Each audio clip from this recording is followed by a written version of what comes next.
Hi guys, it's me, Camela, ang vlogeristeris ng Gandara Samar. Proud waray nun ini, go girl, padayon. So welcome to my life guys. Malapit na nga pala matapos yung bahay guys, kaya ayun, nagatid nga kami ng mga materialis dito sa bahay. So yung mga hinatid nga po namin dito is yung mga pentura, tapos yung mga tubo po na gagamitin. Tapos ito naman yung pinapabili sa amin ng contractor namin ng mga wiring para sa outlet. Hi guys, so welcome sa another episode natin ng house vlog. So ito guys, August 5 pa to. So sobrang busy lang talaga ako, kaya ayun, hindi ko nga agad to na-edit. So ito guys, papunta ako nito sa bahay para i-check nga ulit natin kung ano na yung update din sa bahay. Ako nga lang pala mag-isa niyan guys, dahil si baby nga hindi ko sinama. So iniwan ko siya sa bahay kasama yung ninang niya. Then si daddy naman is dito na kami magkikita dahil galing silang Parañaque. Then rekta na nga sila dito. Hi guys, so ayun, nandito nga ulit ako sa bahay. So nauna nga ako dito and hindi ko kasama si baby tsaka si daddy kasi si baby is iniwan muna namin. Tapos si daddy is papunta na, galing kasi siyang Parañaque. So dumiretso na ako dito dahil nasa biyahe na nga sila. So malapit na rin naman sila. Dumaan lang ng hardware, then diretso na sila dito. So may mga dala-dala din kasi yun sila.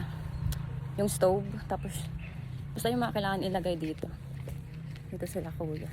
So eto nga guys yung itsura dito sa may labas ng bahay. So ayan, malapit na nga yung malagay ng gate, tapos yung mga grills. Then dito naman din po sa loob. So ayan, malapit na nga matapos yung ceiling natin. So yung pagilid na yan guys is paglalagay ng cob light. Nag-umpisa na nga din pala sila guys maglalagay ng mga tiles. Then ayun nga, baka by next week is tapos na tong pagta-tiles nila. Then dito naman sa may likod, so ayan, ginagawa na nga din nila. And then yung bubong is inaayos na din. Maya-maya nga lang, so ayun, dumating na nga din pala dyan sila daddy. Kasama nga pala dyan yung daddy, yung kapatid niya, and then si Tito. Dahil nga magpapatulong din siya para magsukat ng mga gagamiting tubo para sa ilalagay kasi naming tangke. Gusto kasi ni daddy na maglagay ng tangke ng tubig dito para just in case nga lang. So ayun, hindi nga tayo mawawalan ng tubig. So eto na nga pala guys yung mga pintura na binili nila daddy. So iiwan na nga to dahil nga mag-uumpisa na nga doon sila magpintura dito sa bahay. Naka-ready na nga din pala itong mga materialis na to para nga sa gagawin mga tubo dito sa bahay. Sobrang dami nga po niyan dahil nga kasama na rin dyan yung gagamitin dun sa linya sa paggawa ng tubig nga dun sa tangke sa labas. So eto naman din po yung mga wiring na pinabili sa amin ng contractor namin para nga po sa gagamitin sa paggawa ng mga outlet. Na-check na nga po ni Tito yung area po ng bahay, kaya ayun, nag-umpisa na nga po sila magsukat-sukat po dyan. Sinusukat na kasi nila kung ilang tubo yung magagamit po sa paggawa nga din sa tangke ng tubig. Kaya sobrang thank you po talaga din nga nakasama si Tito dito, so natulungan niya talaga kami. Pati nga din po dito sa may likod, sa may extended kitchen namin, so ayun, sinukat na nga din po ni Tito. Inabot na nga pala kami neto ng gabi guys, kaya ayun, pauwi na nga po kami neto. Pagkarating nga po ng bahay, so ayun po, kinuha na nga din pala nila daddy yung aircon nga dito sa bahay, dahil nga ibibigay niya nga yan sa kapatid niya. Sinabay na nga pala yan para hindi mahirapan si kuya sa pag-uwi nga sa aircon na yan. May kabigatan kasi yung aircon na yan, lalo sa tagig yan dadalhin. At dahil nga po wala na yung aircon dyan, so ayan, nilinis ko na nga po yung pinaglagay ng aircon. And that's it guys. So ito lang naman yung ganap namin sa buong maghapon. So salamat ulit kayo sa pagsama nyo sa vlog na to.